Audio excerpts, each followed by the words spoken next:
Pela manhã eu falei sobre não abandone o seu filho. Pode parecer uma palavra dura, mas uma palavra se torna urgente quando até mesmo as pessoas do mundo começam a perceber isso.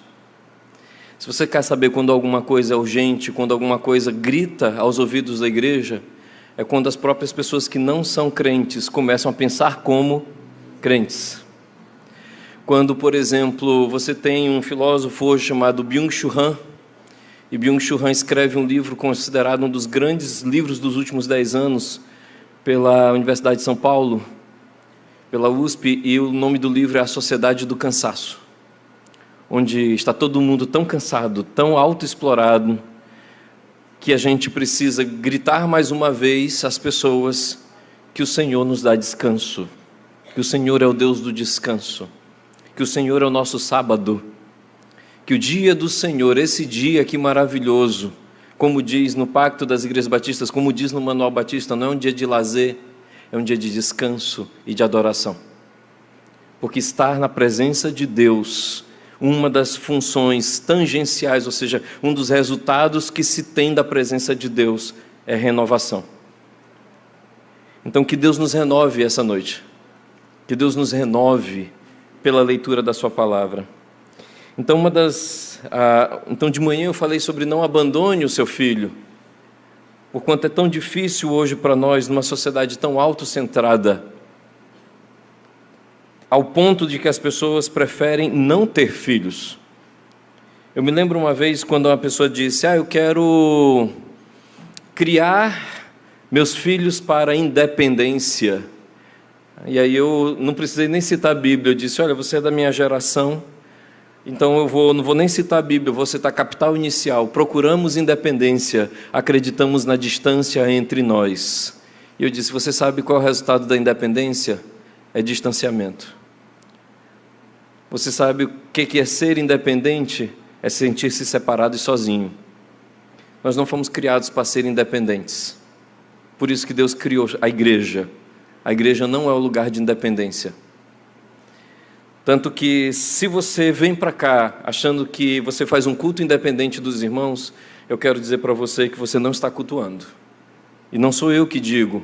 1 Coríntios capítulo 11, Paulo diz: uma coisa eu vos falo, e nisso eu não vos louvo, porque quando vos reunis não é para o bem, é para o mal, é para o pior ainda, porque cada um de vós come a sua própria ceia, não esperando pelos demais. Cada um de vós cultua solitariamente, não esperando pelos irmãos. Você, nesse lugar, não cultua simplesmente a Deus. A igreja, como corpo de Cristo, levanta a voz e cultua a Deus. Nós somos corpo de Cristo. E o corpo de Cristo cultua o Senhor. Isso é importante, porque e lembra que eu usei bastante provérbios de manhã populares. Existe um provérbio indígena que diz que é necessário toda uma tribo para se criar uma criança. Então deixa eu dizer uma coisa para a gente, vamos aplicar. É necessário toda uma igreja para se criar uma criança. Normalmente, quando eu estava liderando uma congregação e a gente precisava apresentar as crianças, eu fazia perguntas para 3 níveis. Eu dizia: pais, vocês vão criar essa criança no temor do Senhor? Sim. Família, vocês vão revelar o Senhor a essa criança? Sim. Igreja, vamos criar essa criança? Quem cria uma criança não é só o pai e a mãe, é uma igreja. Nossas crianças vão amar a igreja se elas forem cuidadas pela igreja. Vamos então abrir a Escritura e vamos ler aqui Deuteronômio capítulo 6, versículos 6 e 7. Esse texto aqui ele poderia ser chamado como um trabalho de tempo integral. Eu já citei pela manhã, mas ele é um dos textos que mais demonstra como é um trabalho de tempo integral ter filhos. E o Deuteronômio 6, 6 a 7, acompanhe comigo, eu nunca saio muito do texto. E algumas pessoas sempre me perguntam, minha própria mulher acha engraçado, porque alguns aqui já foram meus alunos, e sabem que como professor, eu sou aquele professor que o aluno chega e diz: professor, me dê um ponto. Aí eu pego e marco um pontinho de caneta no braço dele, ponto, acabei de lhe dar um ponto. Ou seja, Não sou aquele professor muito assim, fofinho. Eu digo, não, meu querido, ele arredonda um ponto. Você quer para menos ou para mais? O pessoal perguntava se eu sabia o que era chorar. Professor, o senhor não chora não, porque a gente está se acabando aqui de estudar. Eu disse, quanto pior, melhor. Mas toda vez que eu subo num púlpito, eu me emociono mesmo. Eu não sei subir num púlpito sem mesmo me emocionar, porque uma das palavras que eu ouvi há muito tempo atrás, e que elas me soam a coisa mais parecida que eu já vi com pregação, foi a história de um homem que estava dirigindo numa estrada. Eu não sei se você já ouviu essa história. O homem estava dirigindo numa estrada, a estrada era escura, e quando as estradas são escuras, não sei quem aqui já dirigiu naquelas estradas no meio da noite, você fica tenso, você segura o volante com mais cuidado, você não sabe se vem bicho na frente, se vem buraco na frente, se vem algum louco no meio do caminho, se você não vai ser assaltado, você se preocupa. Se você estiver com a família, fica mais preocupado ainda. E esse homem estava dirigindo, e lá de longe ele avistou um rapaz sem camisa, balançando a camisa assim para cima dele. Ele disse, meu Deus, um louco, deixa eu ir para cá. E quando ele ia para a esquerda, o homem ia para a esquerda. Quando ele ia para a direita, o homem ia para a direita. E ele pensou, vou acelerar, vou atropelar. E o homem se jogou na frente dele. E ele, o que eu faço? O que eu faço? E ele foi para cima e o cara não arredou. E ele teve que parar. Quando ele parou, ele botou a cara para fora e disse, você é louco? Como é que você tem coragem de ficar gritando, pulando sem camisa na minha frente? E ele disse, não, é que uma ponte quebrou bem aqui. E todo mundo que estava nessa ponte caiu e está o maior desespero lá. Eu vim para cá para não deixar ninguém mais cair. E a história termina com dizendo, agora tem 2 homens sem camisa, que nem 2 loucos, na ponte, balançando. Isso é a pregação do Evangelho, meu querido. Subir num púlpito é ter o peso de saber que algumas pessoas vão para o inferno e que nosso trabalho está correndo e que a ponte está quebrada no final do caminho para a vida de algumas pessoas e que nós não podemos, no meio do nosso estado de bem-aventurança na presença de Cristo, achar que está bom para essas pessoas. Nós precisamos gritar com a camisa dizendo, por favor, me ouça. Existe perdição ao final desse caminho, existe um fim ao final desse caminho. Então, quando você vê as pessoas criando os filhos nessa geração de forma abandonada, como a gente comentou de manhã, você entra e você sabe, olha, nós estamos perdendo uma geração inteira. Vou dar um exemplo, não tem mais crianças aqui, eu creio que vocês podem ouvir. A nossa geração, a minha geração, nós fomos iludidos pela internet. A minha geração foi a geração do Google, talvez tenha sido a sua, onde a internet entre 96 e 2006 apareceu para a gente como o ambiente do conhecimento. Nós iríamos aprender todos os cursos, nós iríamos aprender culinária pelo YouTube, nós iríamos aprender a tocar flauta, nós iríamos nos enriquecer com a internet de um modo que eu cheguei a defender na universidade que nunca ia se produzir tanto desde o Renascimento. E naquela época não parecia ser uma mentira, até que surgiram as redes sociais. A internet deixou de ser o lugar do conhecimento para ser o lugar da comunicação. Só que quando nós entregamos essa comunicação aos nossos filhos, nós deixamos os nossos filhos num ambiente completamente sozinhos. E uma psicóloga americana, no ano passado, ela disse o seguinte, que há 20 anos atrás se achava que deixar uma criança sozinha com o computador ligado à internet, um adolescente, era como se a deixasse sozinha no shopping. Ou seja, ela podia ser abordada por qualquer pessoa. Essa psicóloga disse, deixa eu dizer para vocês uma coisa, é pior do que isso. Deixar uma criança sozinha hoje com o computador na mão ligado à internet é deixá-la sozinha num prostíbulo. Não é um shopping.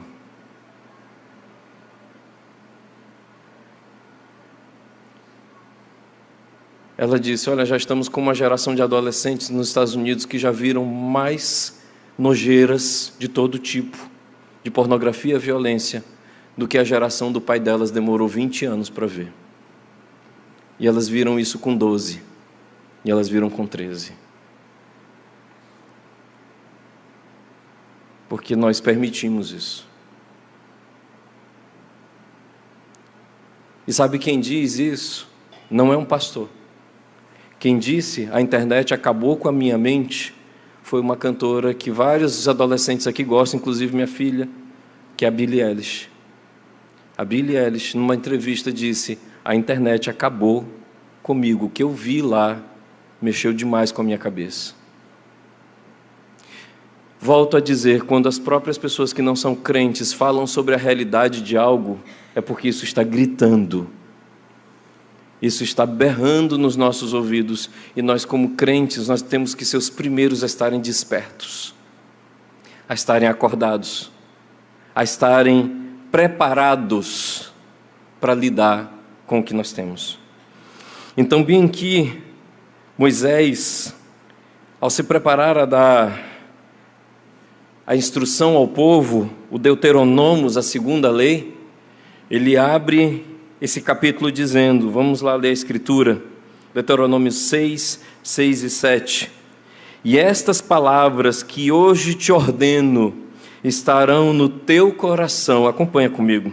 Pegue sua Bíblia do jeito que tiver, de computador, Eu não consigo conceber chegarmos numa igreja sem a Bíblia do mesmo jeito que não consigo conceber. Se meu aluno está na sala de aula e não abre um caderno, não abre um livro, você sabe o que eu faço, né?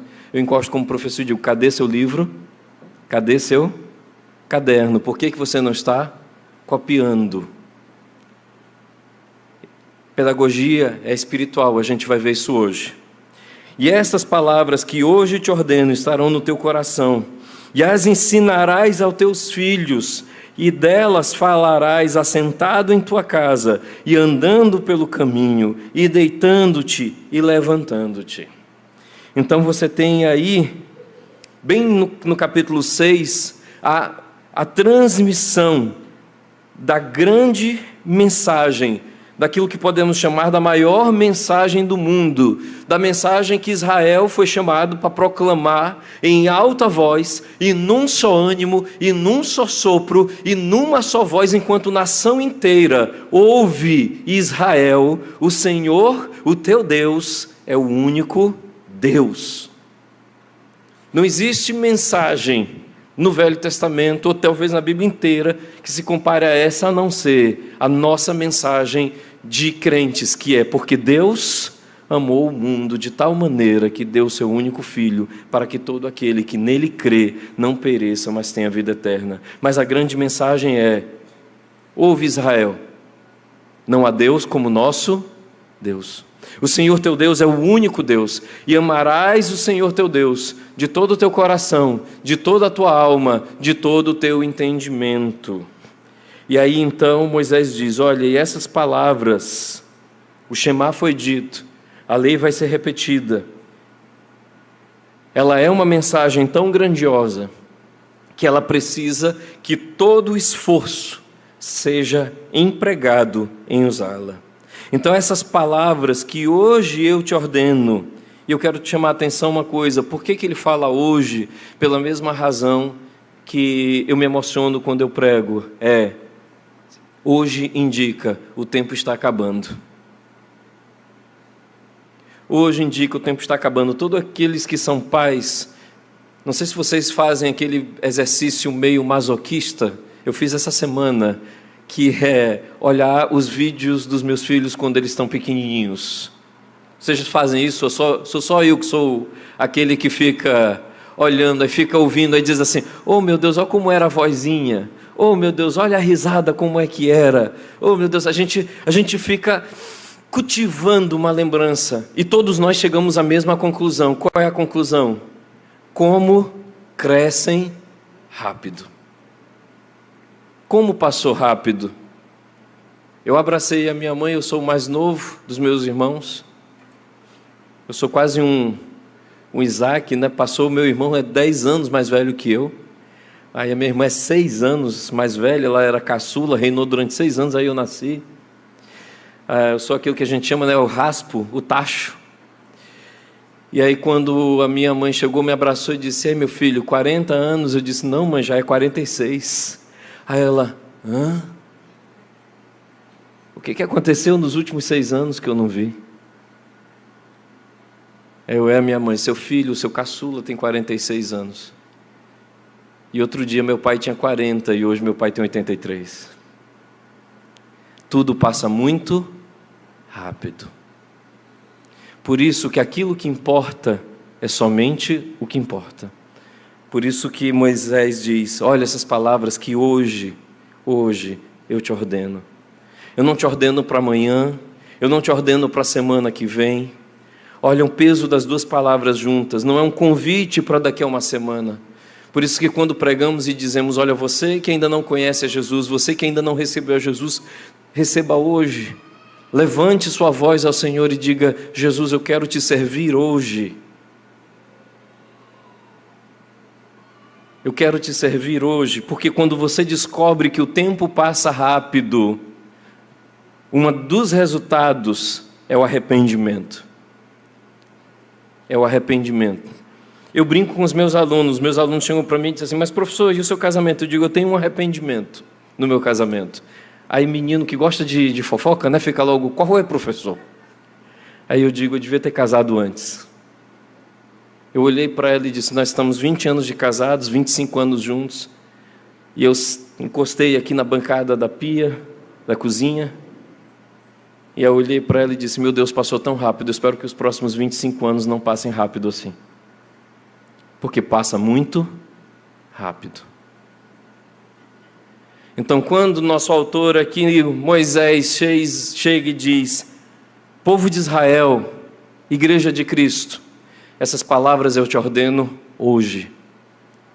Não perca tempo.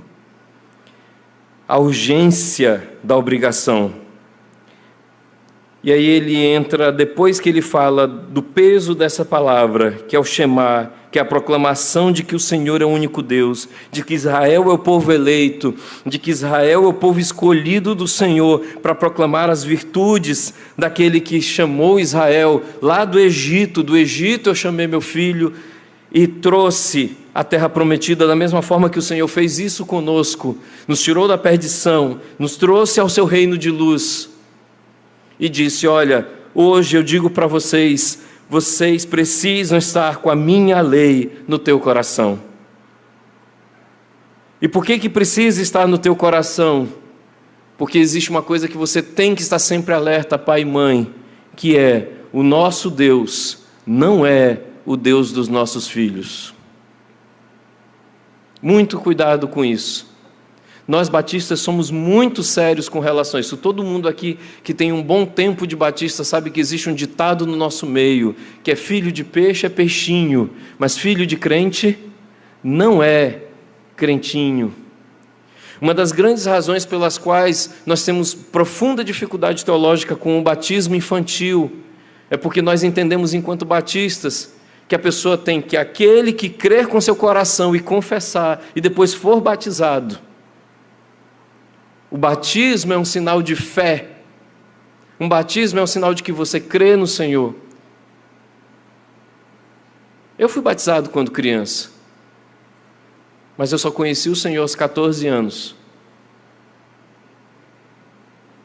E a minha família ouviu isso diversas vezes, mas é sempre bom comentar numa igreja que eu vou pregar. E eu me converti, não foi numa igreja, tá, gente? Você que é adolescente aí com 14, 15 anos, eu não me converti numa igreja. Eu ia para a igreja, minha mãe me levava.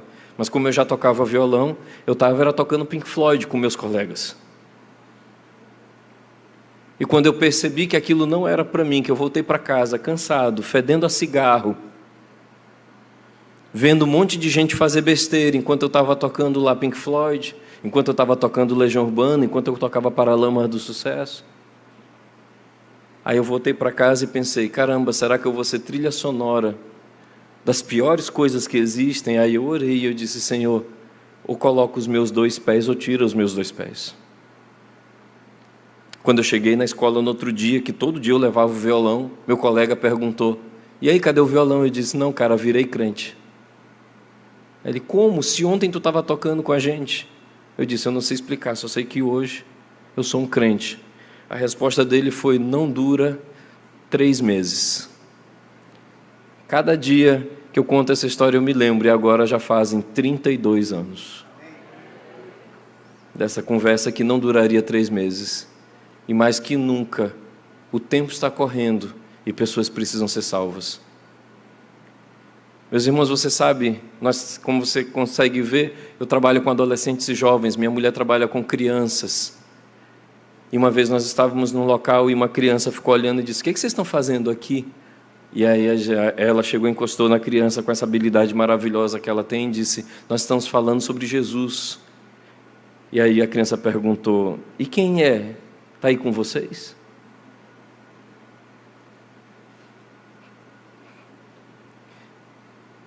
Espero que doa no coração da igreja como dói no meu coração saber que existem pessoas que nunca ouviram falar de Jesus. Sabe qual foi a pergunta da criança? É menino ou menina? Está aí com vocês? Hoje é o dia.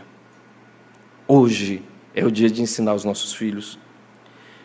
Porque nosso Deus talvez não seja o Deus dos nossos filhos, por isso que tem que estar no nosso coração.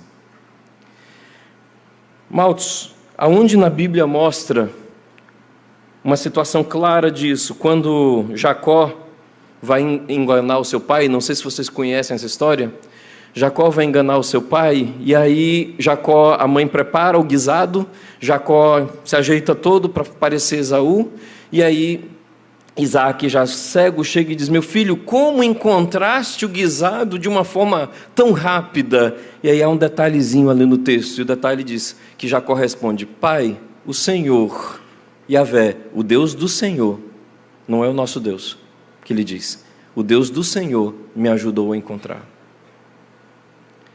Esse Deus que é o Deus do pai dele, se torna o Deus dele lá no Val de Jaboque, quando eles lutam, quando ele é marcado pelo Senhor, e ele diz: agora em diante teu nome não será Jacó, mas será Israel, porque como príncipe lutaste com Deus e prevaleceste. Tu não serás mais Jacó, o teu nome eu vou mudar, vai sair uma nova vida daí.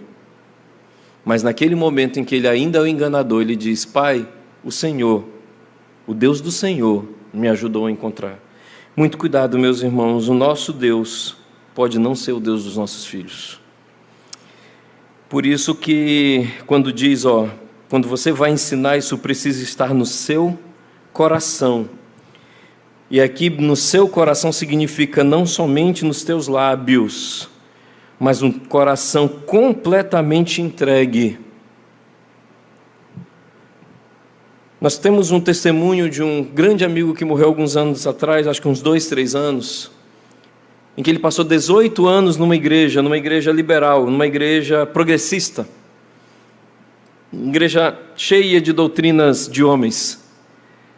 E ele foi para uma igreja bíblica, e nessa igreja bíblica uma pessoa estava pregando, e essa pessoa estava se derramando em cima do texto, estava deixando o texto do Senhor rasgar o coração dela, e a igreja, junto com ela, tendo o coração rasgado pelo Senhor.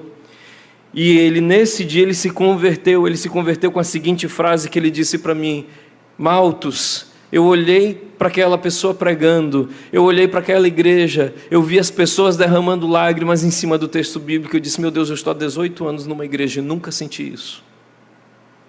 Nunca senti essa dor no coração de ver que a minha vida ainda não era de acordo com o que Deus queria para mim.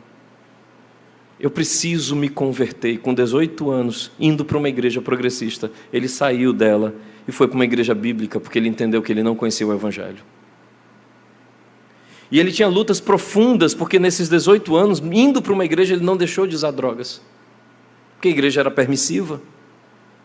E uma vez a gente estava conversando e ele disse: Maltos, quando as lutas vão acabar? Eu luto todo dia. Eu disse: a luta vai acabar quando chegarmos na nossa casa e no nosso descanso.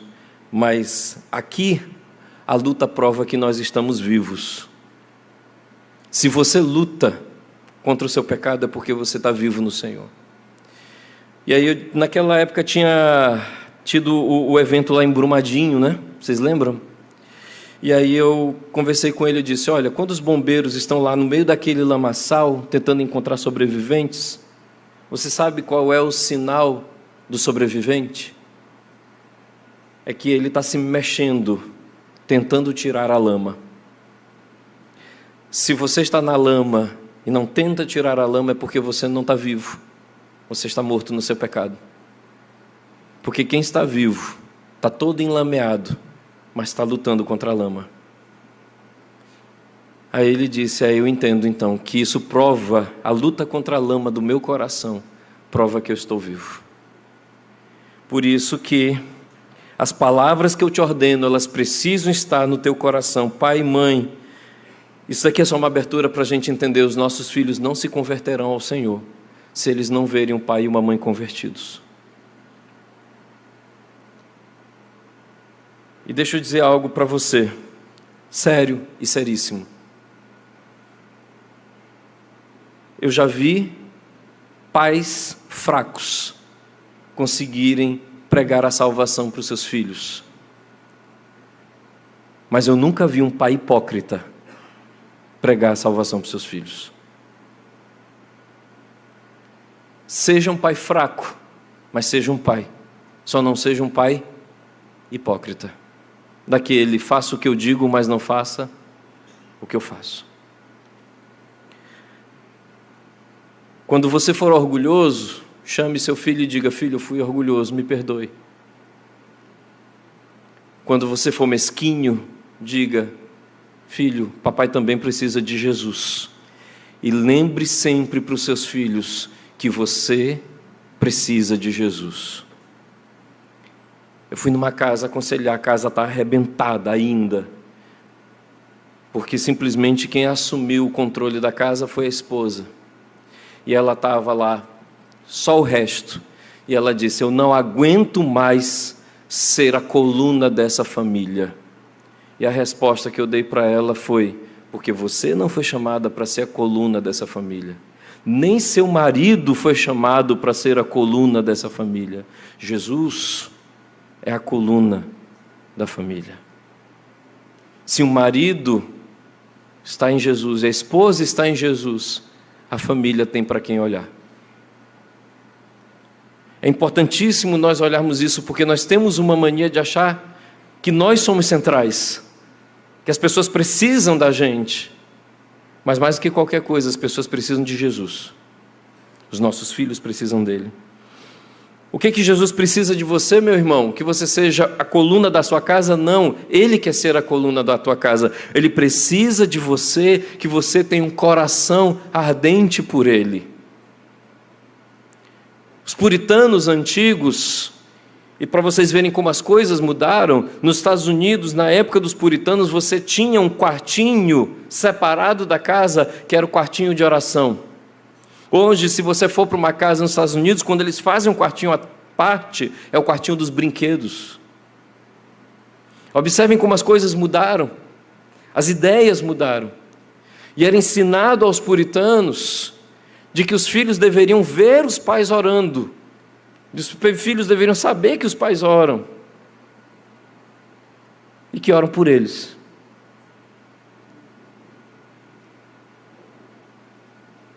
Poucas coisas são mais impactantes na vida de uma criança do que acordar de noite e ver o pai e a mãe no meio da noite com a mão levantada.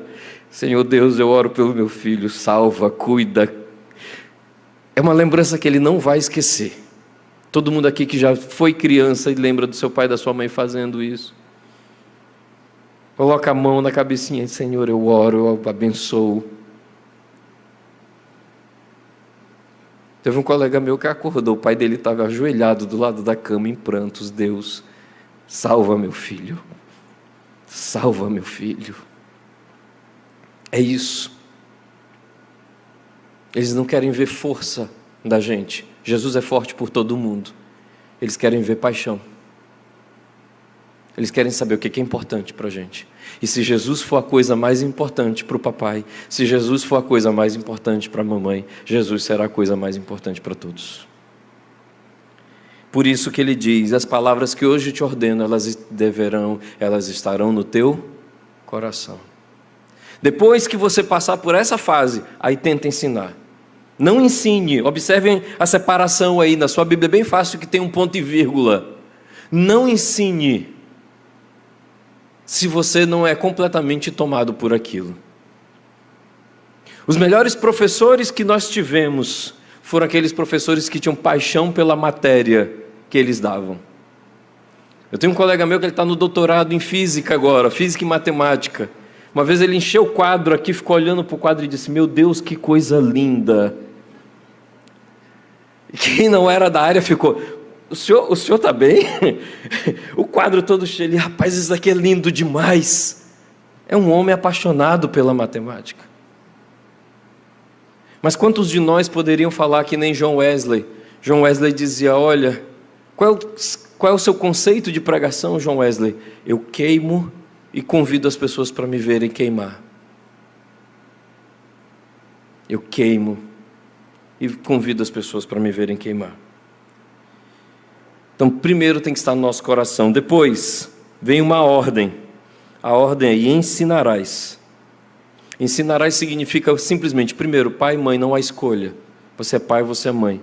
Você precisa ensinar seu filho. Não terceirize. Já já a gente vai entender por quê.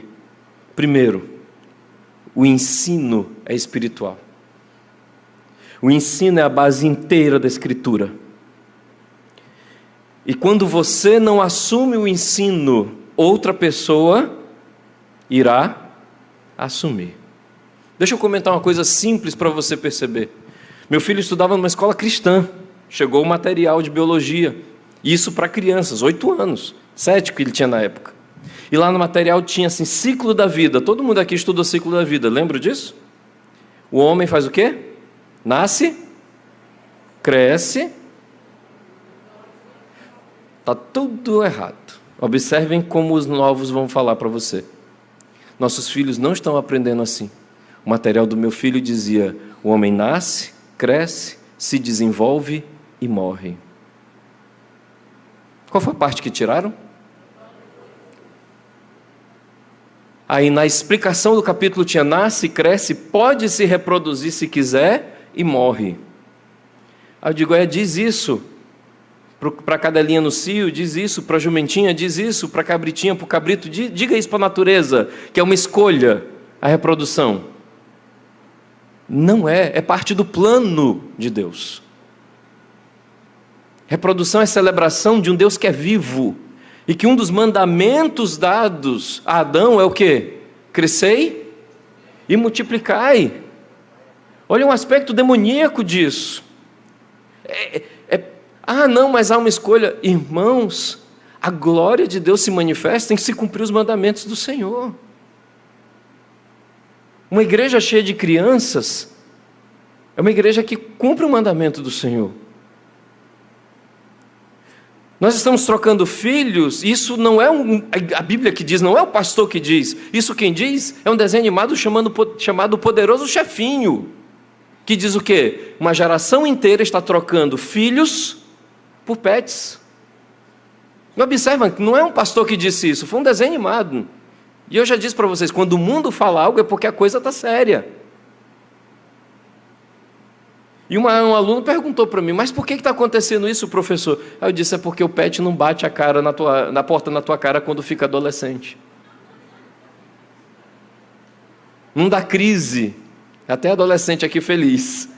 Alguém me entende? Mas é fato, a adolescência é isso, é raivoso mesmo. Adolescente fala: fique raivoso, é bom, vai. Se estresse, vire gente. Mas por quê? Porque Deus nos compreende, nos fez de forma maravilhosa, até mesmo na adolescência. E fique feliz por isso. Agora, não faça que nem o mundo que não quer passar por isso e esconde essas coisas.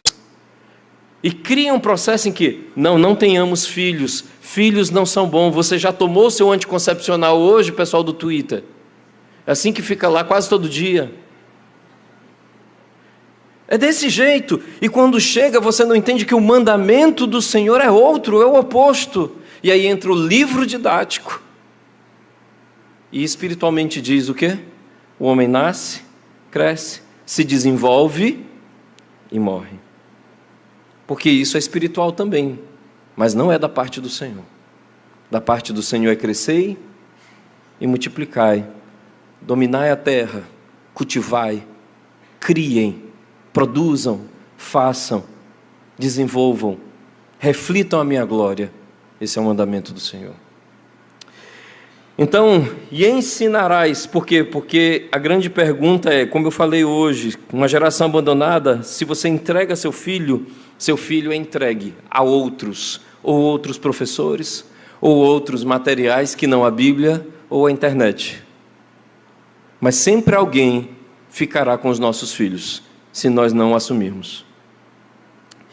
Então ensinarás aos teus filhos, e nossos filhos são nossos alunos. Se você já leu Êxodo e Deuteronômio, Pentateuco, você sabe que na noite de Páscoa ocorre uma coisa linda.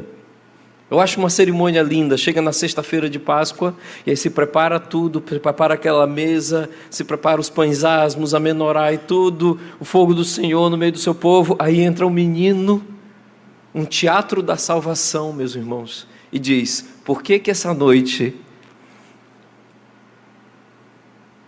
é diferente de todas as outras noites? E aí o pai tem que responder o quê? Porque foi nessa noite que o Senhor agiu por Israel. Foi nessa noite que o Senhor livrou Israel da morte com sangue.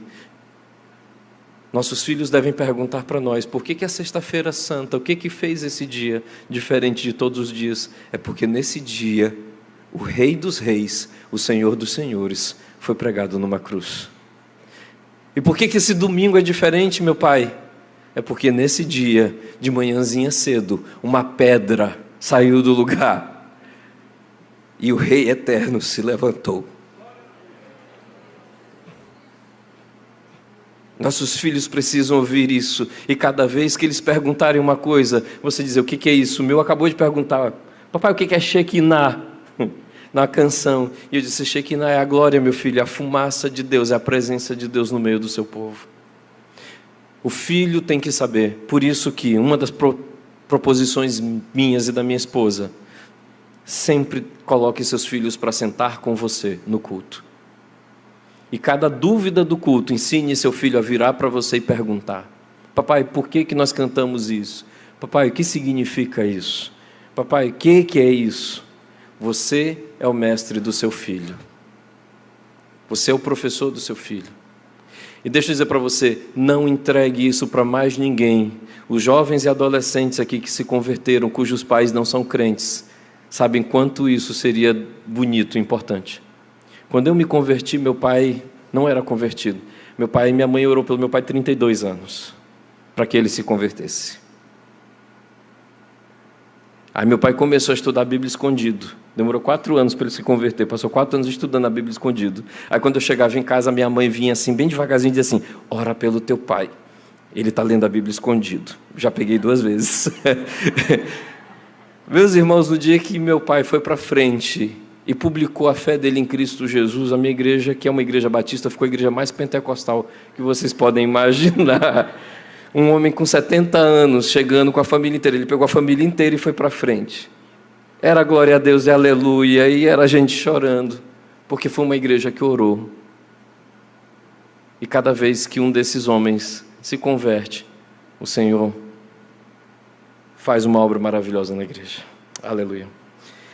E ensinarás aos teus filhos, porque os teus filhos são teus alunos, e delas falarás. Falará de quê, meu querido? Falará da Escritura. A Bíblia é o currículo.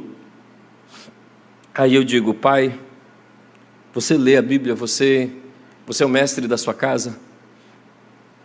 Se existe uma coisa que eu digo que o homem precisa assumir mais do que qualquer coisa, é ele ser aquele que diz assim: pergunte para o seu pai, ele sabe. Seu pai pode não saber de mecânica de automóveis, nem saber o time do Flamengo de 82, nem o time do Brasil, que foi lá para a Copa também, na década de 80, com Sócrates, Zico. Mas ele conhece a Escritura.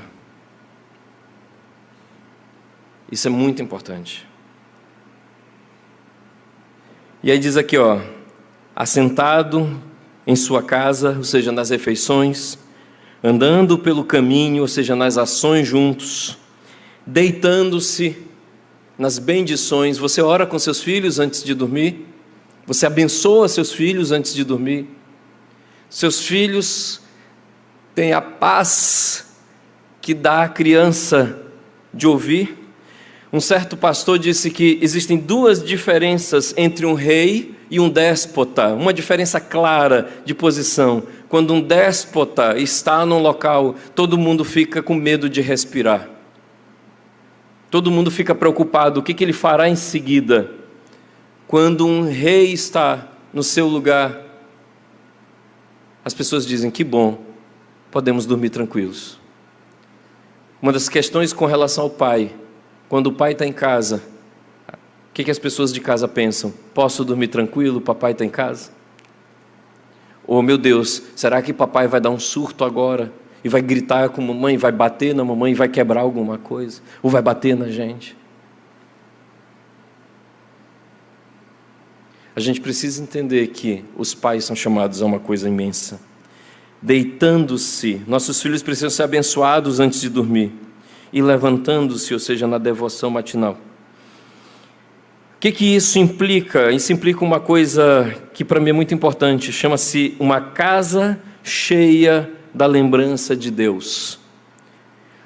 Os israelitas eram tão sérios com isso que, se você ler Deuteronômio, fala que a palavra de Deus tinha que estar nas portas, nos umbrais, tinha que estar na testa, tinha que estar no braço, tinha que estar todo canto da nossa casa. Lembra? Eu já fui em casas que a pintura na porta era um emblema do Corinthians, e você chegava e tinha aquele calendáriozinho também do time, e que tinha camisetas do time, ou seja, a casa toda respirava o time, tanto que eu brinco, se confundo de verdade, que a maior religião do Brasil é o Flamengo.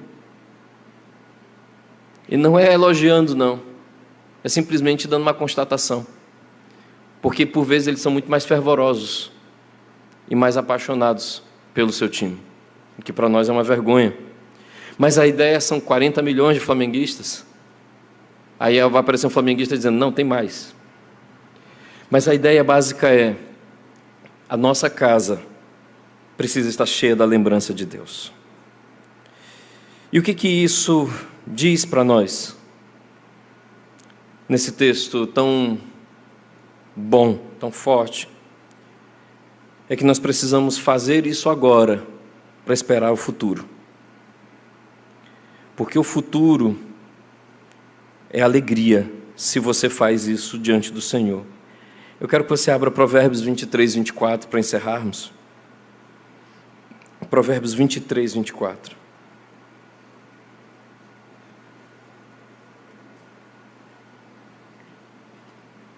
E diz o seguinte: grandemente se regozijará o pai do justo, e o que gerar um sábio se alegrará nele.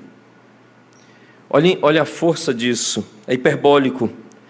Ou seja, o pai não pode se ausentar da disciplina, porque essa disciplina vai ter como resultado a alegria do próprio pai. E qual é o resultado que faz com que esse pai seja alegre? Ele gerará um sábio, ele trará ao filho sabedoria. Segundo o conceito bíblico, ele encontrará duas coisas: que o nosso filho encontra lugar, encontra casa com príncipes.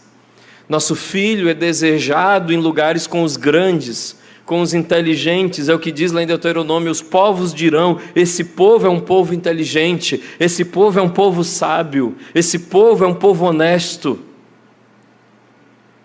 Esse povo encontra uma boa ideia até dos inimigos da fé. Se você gosta de filosofia, você vai descobrir que um dos maiores críticos à igreja era um cara chamado Voltaire, iluminista. Voltaire escreveu 2 textos que nem parecem da mesma pessoa. Um primeiro texto: o mundo só será feliz quando o último rei morrer enforcado nas tripas do último padre. É um axioma de Voltaire, mas o mesmo Voltaire escreve no dicionário filosófico sobre um termo chamado Quakers, que eram os crentes mais sérios da época dele, e ele disse: se eu fosse para uma igreja, eu iria para essa igreja. Porque esses homens, quando eles dizem eu estarei lá, eles nem juram, eles dizem, quando eles dizem estarei lá, eles estão. Esses homens são tão honestos, um ateu completamente odioso da igreja falando de crentes, dizendo, eles são tão honestos que eles libertaram todos os escravos 50 anos antes de ter qualquer movimento de abolição. E isso a história não conta. Mas foram os Quakers que fizeram. Porque eles entenderam que se Deus fala através de qualquer um, ninguém poderia ser dono de ninguém.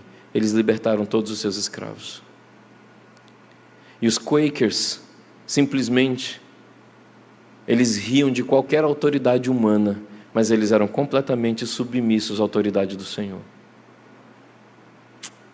Como nós precisamos que até um ateu como o Voltaire olhe para a gente e diga, crente é honesto, crente tem palavra, crente, eu posso não gostar deles, mas eu não posso negar que eles são diferentes. Então, nosso filho, se ele é educado assim, ele encontra casa com os príncipes. E o nosso filho reflete o caráter nobre de Jesus. Nosso mundo está feio. Isso não precisa olhar muito para dizer. O nosso mundo está feio.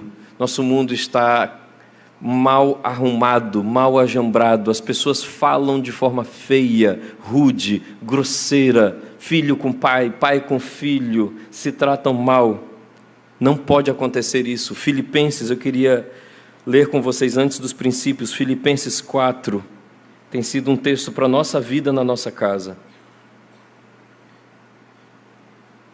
Se você perguntar para os nossos filhos, toda vez que eles vinham com uma palavra nova da escola, e ela dizia, papai, essa palavra aqui, droga, é um palavrão? A resposta lá em casa era apenas uma. Você ouve papai falar? Você ouve mamãe falar? Se você não ouve, você não precisa falar.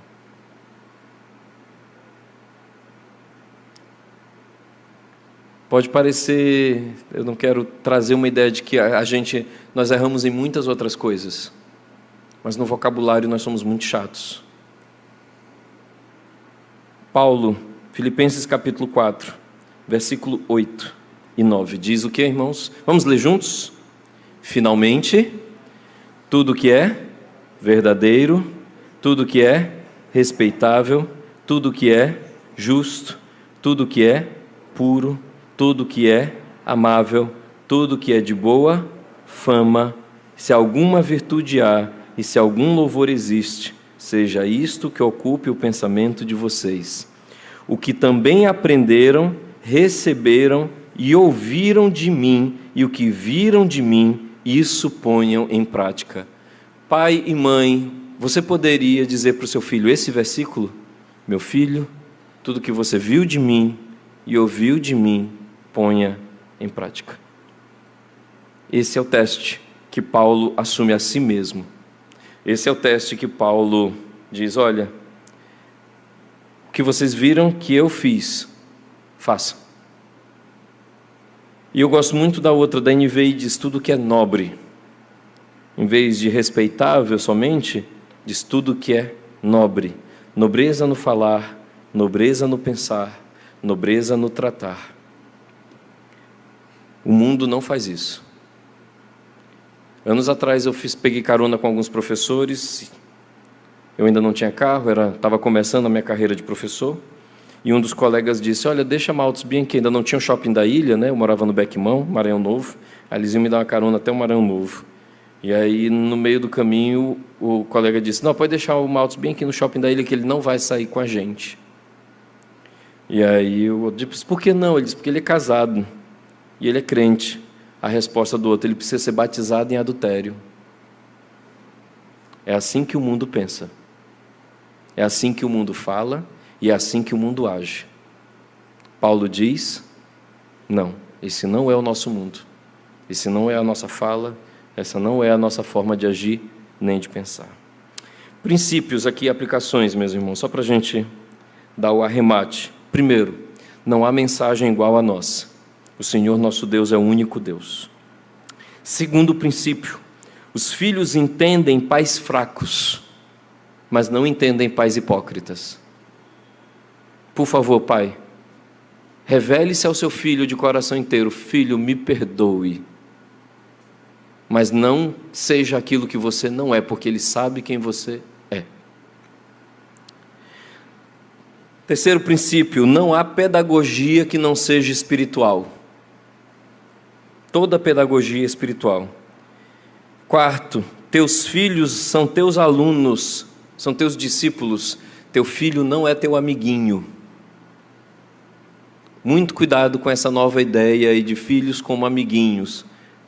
Quem é antigo aqui lembra que no Dia das Mães existe um meme maranhense muito legal. Feliz dia da não sou uma das tuas parceiras. Então, por favor, cuidado com esse modernismo do pai amiguinho. E eu vou lhe dizer por quê. Porque o seu filho está procurando um modelo de quem é, de como é ser adulto. Se o pai não é adulto, ele não vai ter esse modelo. Um aluno meu chegou para mim e disse assim: mas professor, eu sou muito amigo do meu pai. E eu disse: mas quando tu ficar adulto, tu quer ser igual ao meu pai? Ele disse: Deus me livre.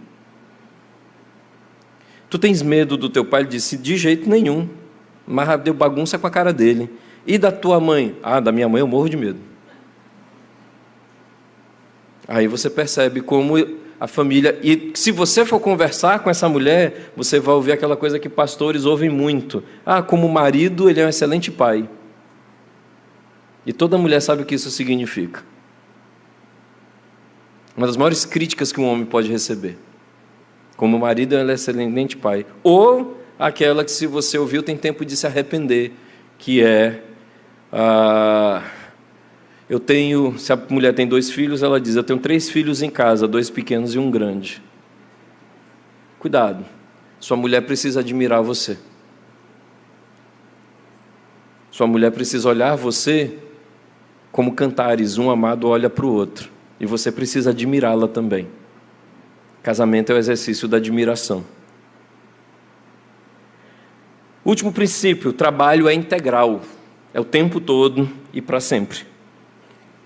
E aí, um belo dia, com a graça de Deus, você encontrará seu filho aqui na terra, no céu, e você irá chamá-lo de irmão. E eu chamarei meu pai de meu irmão. E eu chamarei a minha avó, que morreu em Cristo, de minha irmã. E encontrarei vários outros que os pais foram fiéis ao Senhor.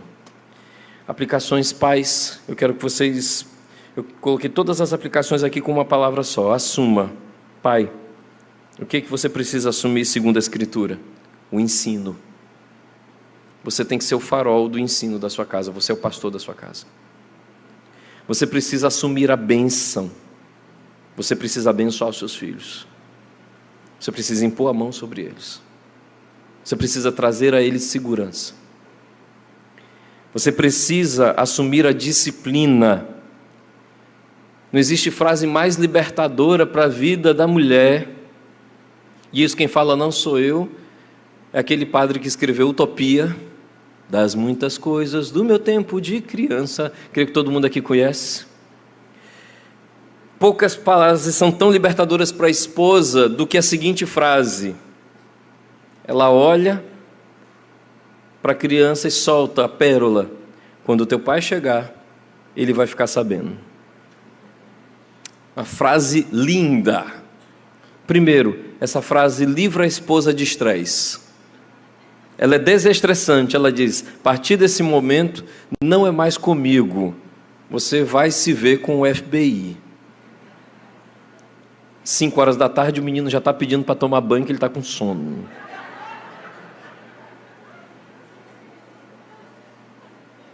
Seja a pessoa da disciplina da sua casa. É muito estressante para a esposa ter que cuidar da educação e da disciplina. Lá em casa eu ainda divido. Vocês querem o quê? Chinelo, cinto ou bolo?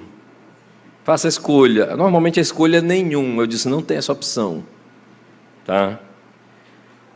Então, pai, assuma a disciplina, assuma a autoridade. Falamos pela manhã, você que não veio pela manhã. Autoridade significa não precisar se explicar. Você mandou. Explicar é uma coisa, pode acontecer, não tem problema, mas não é autoridade, é lógica. Tá? Meu filho, faça isso porque é melhor para você. Você não está usando autoridade, você está usando lógica. Depois, quando fica adolescente, você diz, pode fazer. Se você se arrebentar, problema é seu. Você está usando a mesma lógica. E é bom, no adolescente é bom, deixar quebrar a cara um pouquinho. E a última coisa que eu quero que você pense, marido, assuma a sua esposa. Vocês estão cuidando dos seus filhos, mas isso é temporário. Vários casais se separam depois da criação dos filhos porque eles não conseguem se reencontrar. Eu digo para os meus meninos, lá em casa é uma expressão, eles estão em abandono programado. Tá? Já já a gente termina com um texto bíblico para isso. Os filhos são flechas para serem lançados. Eu digo, daqui a pouco eu quero simplesmente sair com a sua mãe e andar pelo mundo, tá? Cantando lá o Luiz Gonzaga, minha vida é andar por esse país. Tá? Tchau. E estão criados, a gente fala por telefone, e o dinheiro sobra. Mães, o que vocês precisam assumir? Isso é o pai. Mães, o que você precisa assumir? O cuidado. Eu sei que vocês se irritam com a gente, homens, mas Deus deu para vocês a habilidade dos detalhes. Não fique cobrando da gente, a gente é lerdo mesmo.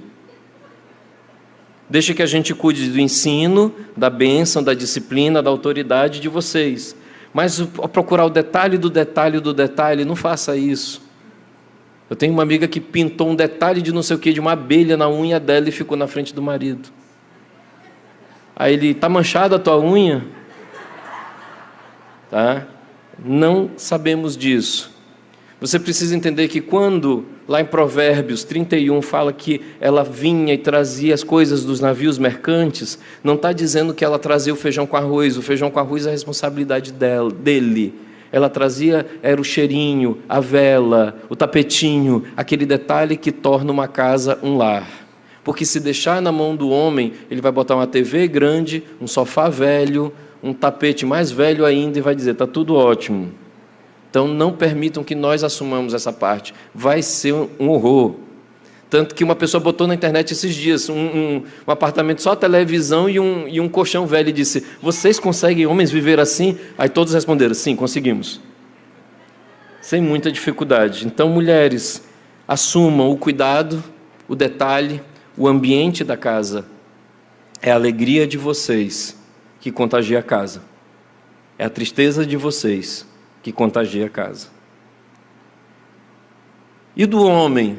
Normalmente nós, não sei quem aqui é do interior, mas os pais do interior faziam muito isso. Quando eles chegavam assim chateados de algum lugar, eles pegavam um facão, amolavam no quintal, aí iam lá para o quintal e ficavam capinando. Aí quando desestressava, aí tomava um banho, pronto, estava bonzinho. Isso é muito nosso. Tanto que um aluno me perguntou por que era assim, e eu disse para ele que era a proteção de Deus. Como assim? Mulher chateada, o marido tem que fazer 10.000 coisas para ela se deschatear. Até o dia que ela estende a mão e segura ele, meu Deus, finalmente ela está desbloqueando. O homem chateado, na hora que ele senta, não sei se sua mulher já fez isso, elas fazem isso. Você senta zangado porque você perdeu a cabeça, deu aquele grito que você não deveria, ficou com vergonha de você mesmo, você sentou aqui, aí a mulher, que foi? Está chateada, ela dá aquele beijinho, que ela bota bem aqui, na sua faz isso, a minha faz. Faz isso não. Aí você só faz assim, tá bom, acabou a zanga. É maravilhoso, é Deus protegendo. E mulher, assuma seu marido. Seu filho não é mais importante que seu marido. Para o bem-estar da sua casa, assuma seu marido. Ele precisa de você. Jovens, assumam uma outra mentalidade. Vocês acabaram de ver, o material didático desse mundo não é o que nós cremos. As coisas desse mundo não são o que nós cremos. Assumam uma outra mentalidade. A mentalidade vai dizer para vocês não terem filhos, ou no máximo 2. Enquanto isso, eu conheço muita gente feliz demais tendo 5. É o que a gente queria. Ah, vocês só tiveram 2, mas foi por questões de cunho de saúde. Mas queríamos mais. E sonhamos que Deus ainda vai nos dar. Adolescentes, adolescente pode pensar, eu não tenho marido, não tenho esposa, não tenho isso, não tenho aquilo. Mas o nosso texto diz que você precisa assumir uma coisa antes de todas as outras. Assumam o Senhor. Jovens e adolescentes solteiros, assumam o Senhor. Quando amarem o Senhor de todo o coração, vão viver para Ele. Que Deus nos abençoe.